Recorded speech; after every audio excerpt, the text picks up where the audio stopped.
Searching for a home can be stressful. I get it. It can feel like you're on a hamster wheel that just never, ever ends. And sometimes you might feel like you should just settle for any home. But let me tell you, there are 5 types of homes you should not settle for no matter what. Because at the end of the day, you're just going to be putting yourself in a worse position versus waiting for the right home to pop up on the market.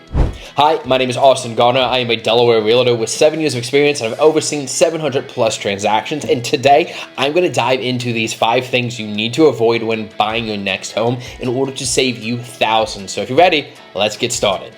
First up are homes that are backed up to or near major roadways. Now, you might be saying, Austin, that's something that I can deal with, and maybe you can. However, I can tell you in my 8 years of experience that most buyers don't want to be super close to a major roadway, and if you're right off the highway, you can't get much closer than that. And this affects you and your real estate future because it goes back to the first rule of real estate, which is location, location, location. Those future buyers are in all likelihood going to turn a blind eye to your home in the future, which means you being able to sell the home in the future, it's going to be a little harder, it's going to take longer, which means you'll also likely walk away with less money. Now, I will add a caveat to this. If the home you're buying is like 1,000 plus feet off of the actual roadway, you can probably get away with this. But if your home is like most homes in Delaware and only 25 to maybe 75 feet off that roadway, it might be something for you to look at if it makes sense for you to go and buy that specific house. As far as what major roadways you should be concerned with, well, those are going to be things like Route 1, Route 113, Route 13, or going up in Newcastle, those major highways like 495, 95, and 295, and even 301. Second on my list is flipped homes. Now, not all flippers are created equal. There are some good flipped homes, and I'll start off by saying that. However, I have seen a lot of poorly flipped houses that for you as a buyer, it may look pretty at first, kind of like lipstick on a pig, but you're jumping into a giant financial burden that you just probably want to avoid at the end of the day. Now, how can you tell the difference between a good flipped house and a bad flipped house? Well, here are my 3 go-tos. 1, quality of the work. As you're going through the house, does it look like they did a good job? They even looked at the minor details, like maybe the tile on the floor. Is it all connected perfectly? All the faucets attached and snug to everything? Does everything just kind of feel like it's supposed to be there? Second is how much they disclose. Now, even if they go into the house and it was an auction house and they don't know much about it, so long as they were transparent about everything they did, how they fixed it, potentially did inspections before they went and remodeled everything, that transparency is super helpful for you as a buyer to have confidence that they did what they were supposed to. And then third, their willingness to help and resolve any issues that could come up during the transactional process. If that flipper is like, yeah, if there's an issue, let me know. I'm here for you. Here are some warranties after settlement. That's how they are as a company overall. Well, you know, you're probably going into a really good flipped house versus a poor one that's just trying to make some money and take that money out of your pocket. Up next are homes with unresolved structural issues. Look, most homes, if the bones are good, you can fix them up and do what needs to be done. And even if the bones are a little cracky, you can still get those things typically resolved. But if they're not resolved, you are without a shadow of a doubt jumping into a massive financial burden that for you, you could be condemned out of your own house that you just bought because of these structural issues.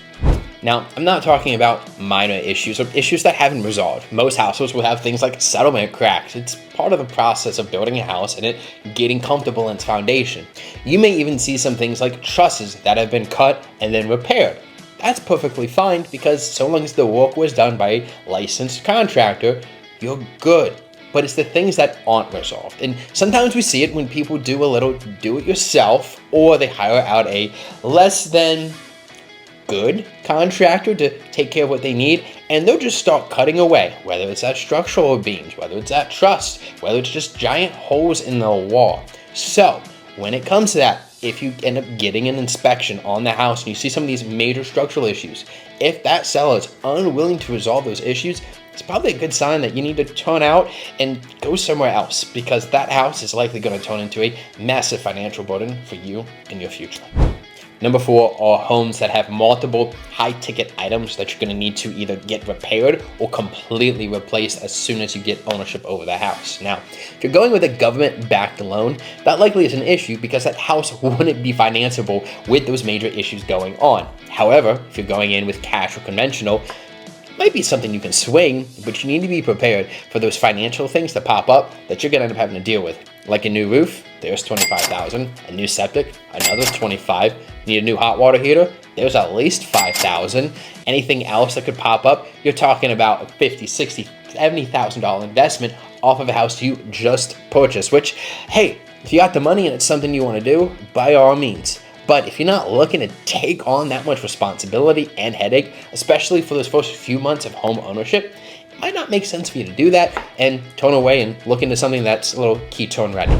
Number 5 are homes that need brand new septics. Look, it's expensive, it's a bit stinky because you might not even be able to use the septic at that point, and it takes a lot of time to get everything approved from the county, replaced, and then reapproved from the county in order for you to be able to live in it and potentially close on a transaction.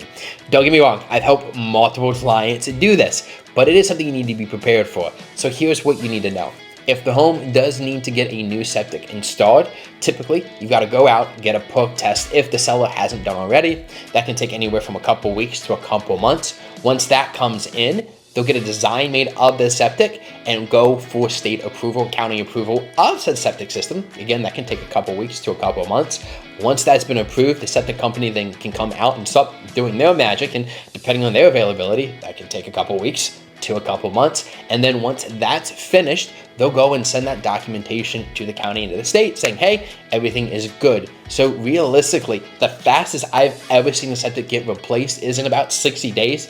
And the longest has been about 5-6 months. So again, that's a bit pain in the butt. It is a costly expense depending on the type of septic the county and state say you need to put in there. So unless that's something you're prepared to do, I might avoid that. At least I would. To recap, the homes I would avoid buying here in Delaware would be homes with multiple high-ticket expenses, homes need septics that need to be replaced, homes that have structural issues that are not resolved, flipped homes that were done poorly, and homes near major roadways. With all of that in mind, I'd love to hear from you. Do you agree or disagree with my interpretations on this information? You can put it in the comments below, or if you have an additional question from the things I've said today, put it down there. Always happy to answer anything you guys have. And if you like this video and want to be able to see more awesome videos about Delaware real estate, make sure you hit that like button, that subscribe button, the notification bell so you get notified every time I post a video. And obviously, if you want to reach out to me and my team, we'd be more than happy to serve you. My contact information is below, and any of the resources I talked about today, you can also find down in the description. Until next time, guys, hope you have a fantastic day.